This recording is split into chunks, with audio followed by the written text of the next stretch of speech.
سبق پھر پڑھ صداقت کا، عدالت کا، شجاعت کا، لیا جائے گا تجھ سے کام دنیا کی امامت کا۔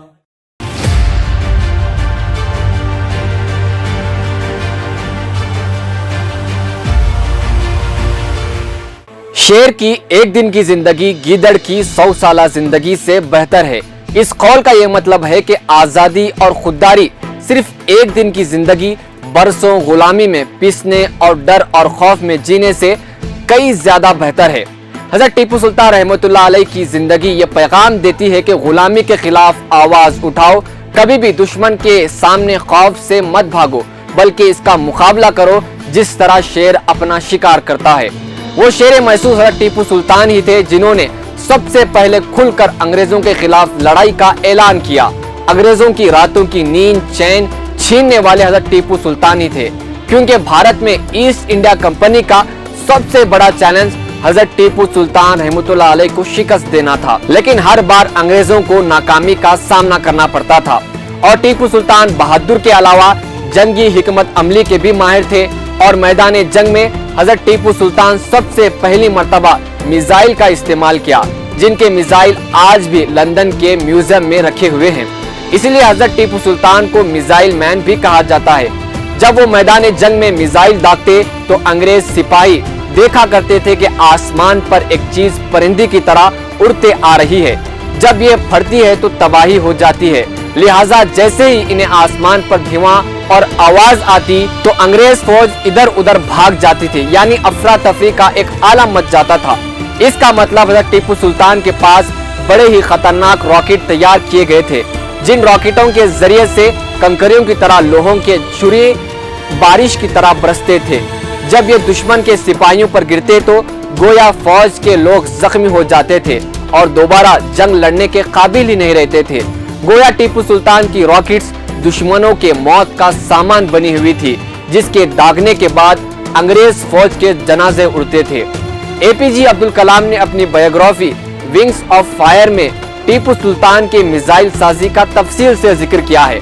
یہاں پر مختصر سے یہ بتانا چاہوں گا، اے پی جے عبدالکلام نے اس کتاب میں کہتے ہیں کہ ایک بار میں ناسا کے ذریعے منعقد راکٹ سازی کا جائزہ لینے امریکہ پہنچا تو وہاں جس چیز نے مجھے متوجہ کیا وہ ایک قدیم پینٹنگ میں جنگی مناظر تھے۔ پس منظر میں کچھ راکٹ بھی چل رہے تھے، لیکن جس چیز نے مجھے حیرت زدہ کر دیا وہ اس پینٹنگ میں دکھائی دینے والی فوجیں تھے، جو گورے نہیں بلکہ کالے چمڑے والے تھے۔ غور سے دیکھا تو پتا چلا کہ یہ حضرت ٹیپو سلطان کی فوج تھی۔ تو ناظرین، حضرت ٹیپو سلطان میسور سلطنت کے بہادر اور انصاف پسند حکمران تھے۔ آپ کا دور اسلامک گولڈن ایج کی یاد دلاتا ہے۔ ٹیپو سلطان کی روادری، جدت اور بہادر اپنی مثال آپ ہے۔ سلطان ٹیپو نے 28 سال کی عمر پائی اور 17 برسوں تک حکمرانی کی۔ ان برسوں میں انہوں نے حکمرانی میں ہمت، جرأت اور شجاعت کی ایک نئی داستان رقم کر دی۔ سلطان ٹیپو نے ہمیشہ مسلمانوں کے ساتھ ساتھ غیر مسلموں سے بھی نہایت ہی اچھا سلوک کیا۔ کئی مندروں کو انہوں نے دان دیا اور کئی ہندو لوگوں کو اپنی سلطنت میں اعلیٰ مقام پر فائز کیا، اور اپنے دور حکومت میں سلطان نے سڑکوں کی ہر طرف جال بچھا دیے، بڑے بڑے پانی کے ڈیم بنا دیے اور کئی فیکٹریاں لگا دی۔ میسور میں اور آس پاس کے علاقوں میں شراب، چرس اور دیگر منشیات پر سخت پابندی لگا دی گئی۔ میسور شہر کو ایک خوبصورت شہر بنایا گیا، جو آج بھی آپ کو میسور جانے کے بعد اس کا ضرور احساس ہوگا۔ 17 مئی 1799 کو انگریزوں نے میسور کے قلعے میں موجود دو غدار میر صادق اور میر جعفر کرشنا چاریہ پورنیا کی مدد سے قلعے کا گھیراؤ کر کے جنگ شروع کر دی، کیونکہ انگریزوں کو پتا تھا کہ سلطان کو میدان جنگ میں ہرانا بہت مشکل ہے، اس لیے انہوں نے سلطان کے دو قریبی ساتھیوں کو لالچ دے کر خرید لیا۔ سلطان کے غدار وزیر اعظم میر صادق نے انگریزوں سے مل کر قلعے کے تمام دروازے کھول دیے۔ انگریزوں نے تمام مجاہدین کو بے دردی سے شہید کر دیا۔ آخر میں ٹیپو سلطان اکیلے رہ گئے، لہٰذا انگریزوں نے یہ موقع غنیمت جانا، انہوں نے چاروں طرف سے فائر کھول دی۔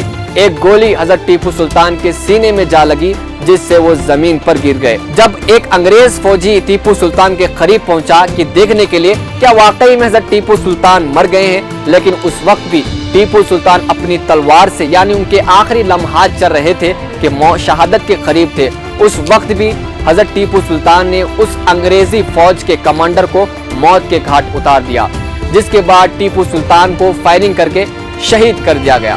جس کے بعد ان کی شہادت پر ایک فرنگی سپاہی نے کہا، ٹیپو مر گیا، اب ہندوستان ہمارا ہے۔ حضرت ٹیپو سلطان کی بہادری کا یہ عالم تھا، جب وہ شہید ہو گئے تو ان کی تلوار ان کے ہاتھ میں تھی اور انگریز جو ان کا دشمن تھا وہ بھی ان کی بہادری کا قائل تھا۔ اگر ٹیپو سلطان چاہتے تو وہ شکست کو دیکھ کر فرار ہو سکتے تھے، تاہم انہوں نے اللہ کی راہ میں جان دے دی۔ مسلمانوں کی تاریخ ایسے بہادروں سے بھری پڑی ہے، انہوں نے اللہ کی راہ میں جان کا نذرانہ پیش کیا۔ شیر کی ایک دن کی زندگی گیدڑ کی 100 سالہ زندگی سے بہتر ہے، یہ جملہ انگریزوں کے سامنے انہوں نے کہا تھا۔ یہ جملہ جو دیکھنے میں چند الفاظ پر مشتمل ہے، لیکن اس کے اندر وہ حقیقت پوشیدہ ہے جو آنے والی نسلوں کے لیے ایک مشعل راہ بن گئی ہے۔ اس جملے کا یہ مفہوم ہے کہ آزادی اور خودداری کی صرف ایک دن کی زندگی برسوں غلامی میں پیسنے اور ڈر کے رہنے سے بہت زیادہ بہتر ہے۔ تو ناظرین، یہ تھی ٹیپو سلطان کی مختصر سی بایوگرافی یا کہہ لیجئے ایک مختصر سی داستان۔ تو آپ کو کیسی لگی نیچے کمنٹ کر کے ہمیں ضرور بتائیں، اور ایسے ہی دلچسپ اور مختصر سی تاریخ پر روشنی ڈالنے کے لیے ہمارا چینل ضرور سبسکرائب کریں۔ شکریہ۔ اگر آپ نے چینل کو سبسکرائب نہیں کیا ہے تو ضرور سبسکرائب کریں، بیل آئیکن بھی پریس کریں تاکہ خبریں آپ تک بر وقت پہنچ سکیں۔ مزید اپڈیٹس کے لیے آپ واٹس ایپ گروپ بھی جوائن کر سکتے ہیں، لنک ڈسکرپشن میں موجود ہے۔